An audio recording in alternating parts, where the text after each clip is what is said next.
Un circuito en serie es aquel en el que los conductores de la corriente están conectados por sus extremos de manera que la misma corriente fluya por cada uno de sus componentes.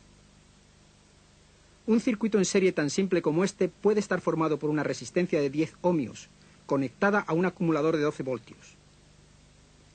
Podemos hallar la magnitud de la corriente aplicando la ley de Ohm, donde I es igual a U dividido por R. O sea, 12 voltios dividido por 10 ohmios es igual a una corriente de 1,2 amperios. Otro circuito en serie puede contener varias resistencias. Supongamos que este circuito tenga una resistencia de 10 ohmios y otra de 15 ohmios conectadas a un acumulador de 12 voltios. Recuerde que la palabra en serie significa que toda la corriente que fluye a través de una resistencia fluye también a través de las otras, como podemos observar aquí. 4 factores importantes caracterizan a un circuito en serie. 1. El flujo de la corriente es el mismo a través de todo el circuito. 2. La caída de voltaje a través de cada resistencia será diferente si los valores de resistencia son diferentes. La caída de voltaje es la cantidad de voltaje requerida para superar cada resistencia o carga del circuito. 3. La suma de cada una de las diferentes caídas de voltaje es igual al voltaje de alimentación primaria. 4. En un circuito en serie, la resistencia total del circuito es igual a la suma de todas las resistencias del mismo. En este circuito, la resistencia total es 10 ohmios más 15 ohmios, o sea, 25 ohmios. La corriente I, pues, será igual a 12 voltios divididos por 25 ohmios, o sea, 0,48 amperios. Ahora que ya hemos determinado la corriente de este circuito, podemos también determinar el voltaje a través de las resistencias de nuestros circuitos.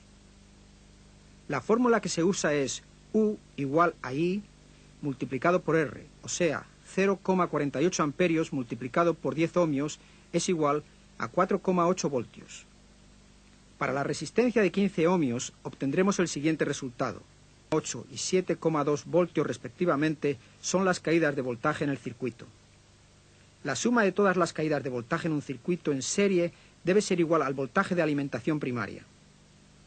En este caso, el voltaje de alimentación primaria procedente del acumulador es de 12 voltios. Como ya hemos indicado, las caídas de voltaje son 4,8 y 7,2 voltios. Sumémoslas y obtendremos un resultado de 12 voltios. Lo mismo que el voltaje de alimentación primaria. Ahora practiquemos lo aprendido en un típico control de motor de un ventilador. Para demostrarlo mejor, hemos hecho un diagrama del circuito. Además de los símbolos de los componentes de los cuales ya hablamos anteriormente, en este circuito nos encontramos también con el símbolo en el caso de una sobrecarga de corriente. Cuando esto ocurre, una delicada pieza metálica en el interior del fusible se funde rompiéndose el circuito. La corriente máxima permitida antes de que el fusible se funda viene indicada generalmente tanto en el mismo fusible como en el esquema. El símbolo del interruptor no necesita explicación.